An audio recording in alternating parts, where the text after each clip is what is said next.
I'm Martin Barrios for Spero News.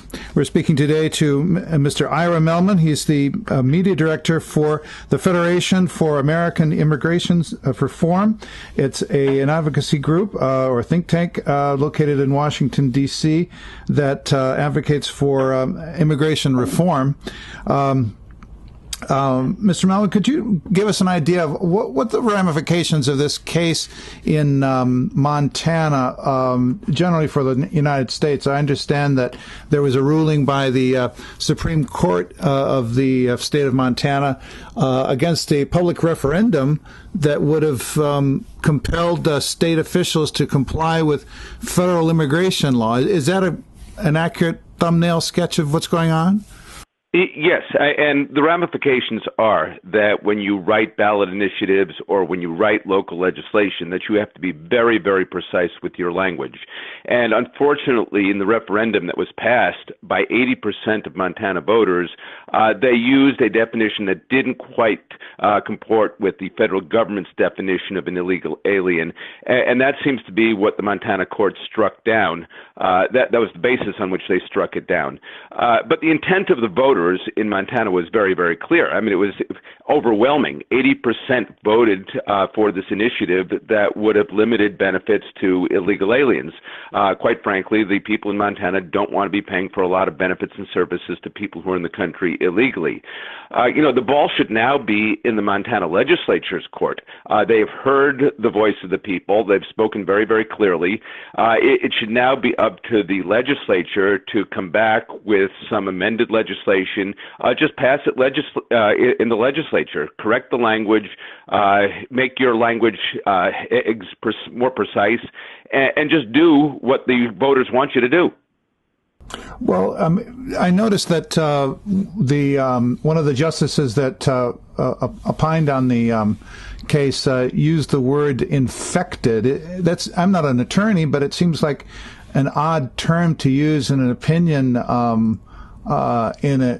a case of that nature. But is that exactly what happened? Well, I'm not a lawyer. I don't know if infected is a common word that judges use when rendering an opinion. But clearly the decision of the court came down to what they perceived to be an imprecise definition in the referendum as to the meaning of illegal alien. And it can be fixed legislatively. The legislature has the power to essentially pass what the voters passed with more precise language. Whether the use of particular language indicates any kind of bias on the part of the judges, I don't know.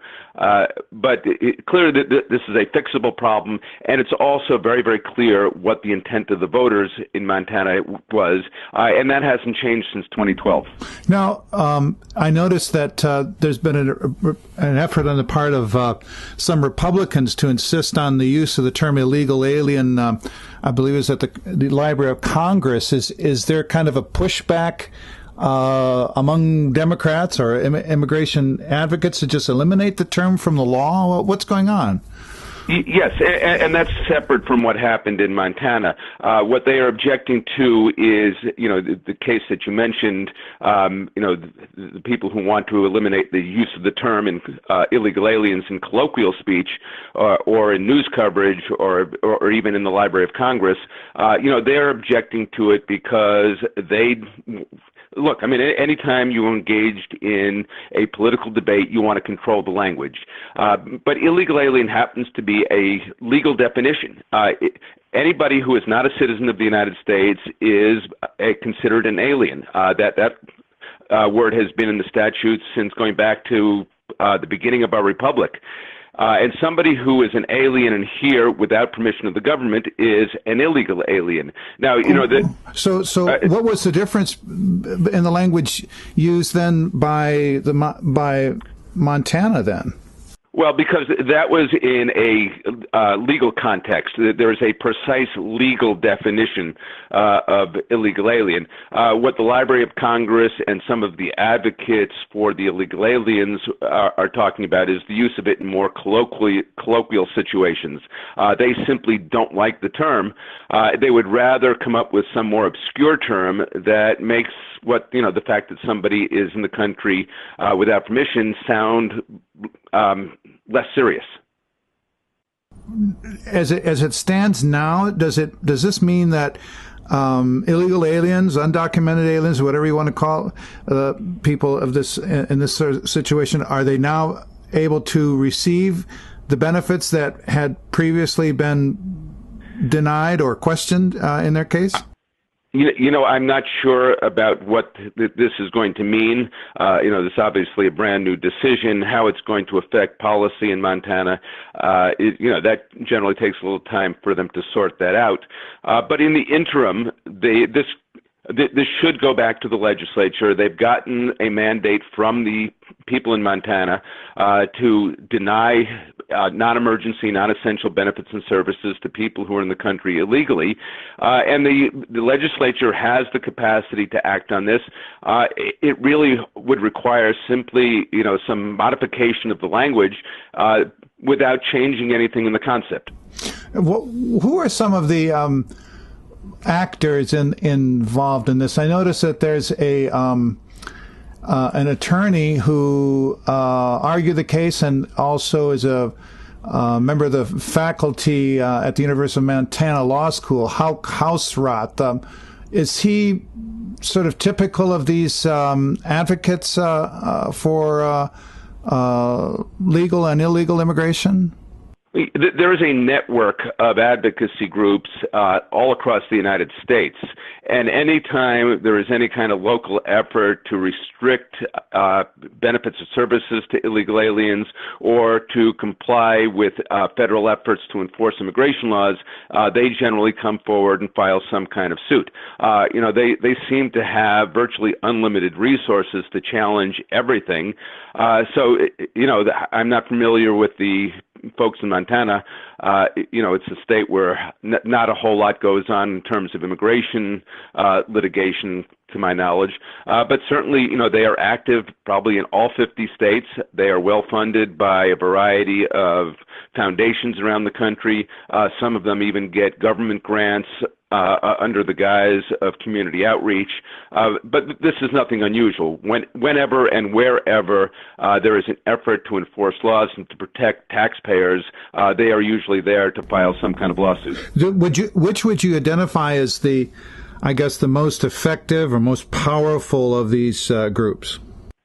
Well, look, I guess the biggest would probably be the ACLU, but there are other groups that are very involved, and they work very, very closely together. So there's a whole network. Probably the ACLU is the most prominent, but there may be others that are more effective behind the scenes. For example, a National Council of La Raza or Southwest voter registration? Would those be a couple? Yeah, all of these groups, and as I said, they work very, very closely together. Obviously, I'm not privy to what they're discussing amongst themselves, but that they do work together. And as I said, they are extremely active whenever and wherever something comes up that they think will somehow contribute to enforcement of U.S. immigration laws or deny incentives for people to come to the United States illegally. You can count on them being there. Can you identify any specific grants or instances where there was government money given to these advocacy groups? Well, these are very often monies that are given for community outreach programs. And so, money is fungible once it goes into the coffers of a particular organization that helps finance their general operations. Some of the community outreach may have some legitimacy, but you also have to take into account that these are very often organizations that are challenging every effort to enforce immigration law as well. I see. Do you see any similar efforts going on like this particular case elsewhere in the country? As I said, I'm sorry, you mean in terms of stopping laws like Montana? Yeah, wherever local action is taking place, you can count on these groups to try to stop it. For instance, there was a voter referendum in Oregon in 2014 to deny driver's licenses to illegal aliens. The voters passed that in Oregon, a rather blue state, with a 66% majority, and it was challenged by the ACLU and some local organizations on behalf of 5 unnamed illegal aliens who sued because they couldn't get driver's licenses as a result of this voter initiative. So, these are the sorts of things that happen everywhere in the country. What are some of the other cases that your organization is following at the present time? We have a legal affiliate, the Immigration Reform Law Institute, that follows these very closely. They advise very often these local organizations that try to act on behalf of American citizens. They're actually too numerous to mention here. Have you got a favorite? Have I got this case that I mentioned in Oregon was just dismissed by the judge within the past few days, and that's an example of the kind of efforts that FAIR and the Immigration Reform Law Institute are mounting in response. Going to the defense of local communities and local organizations that are trying to act on behalf of the citizens rather than on behalf of illegal aliens. Especially over the last 8 years during the Obama administration, that you've seen an uptick in this sort of behavior on the part of these groups? Well, they've been doing this long before President Obama came to office. What has changed is that they have a much more sympathetic administration in place now. For the past 7.5 years, the Obama administration has been trying to undermine the enforcement of U.S. immigration law. They meet very, very frequently with these organizations at the White House. They discuss strategy and policy. The administration has essentially stopped enforcing the law against 87% of immigration law violators. They've simply put them off limits to enforcement, and they're not even doing a very good job with the remaining 13%. The president has issued executive policy memos trying to grant amnesty to millions of people, which is now the subject of a Supreme Court case that's going to be decided in June. The administration has been very, very active in trying to thwart immigration enforcement, and they've had long-standing relations with a lot of these groups. You mentioned the National Council of La Raza. The president's chief domestic policy advisor, Cecilia Munoz, came from the National Council of La Raza. She had worked there for many, many years, focusing on immigration. So there is definitely a relationship.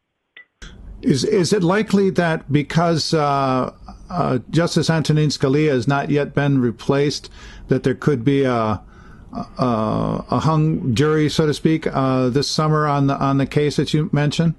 Yes, it could be a 4-4 result in the Supreme Court, in which case the lower court's ruling, which was to uphold the injunction preventing the president from carrying out his executive amnesty programs, would remain in place. It would essentially run out the clock on the Obama administration, but a 4-4 decision doesn't set a precedent, and some future president could come along and try something very similar. Both Bernie Sanders and Hillary Clinton have said that they intend to use executive power to grant illegal aliens the right to remain and work in this country.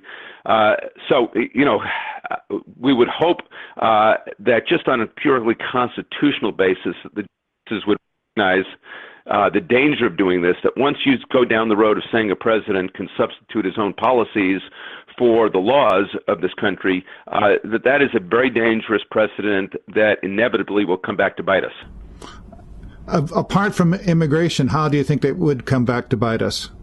Well, if the precedent is set that, a president can decide, well, I don't like the laws that Congress passed, and I'm going to substitute my own policies in their place, or because Congress didn't pass a law that I wanted them to pass, then I'm going to simply go ahead and implement those policies anyway. A future president, let's say, somebody who doesn't like Obamacare, could simply say, you know what, I don't really like this law, I'm just not going to implement it. I don't like environmental regulations, I'm simply not going to carry them out. So it is very dangerous, and it's precisely what our founding fathers tried to avoid when they created the Declaration of Doctrine in our Constitution. You've given us a lot to think about, Mr. Mehlman. I appreciate your taking the time to talk to us today. Again, I'm Martin Barrios for Spero News, and we've been speaking to Ira Mehlman, the director of the Federation for Americans for Immigration Reform. Thanks so much, Mr. Mehlman. My pleasure. Thanks.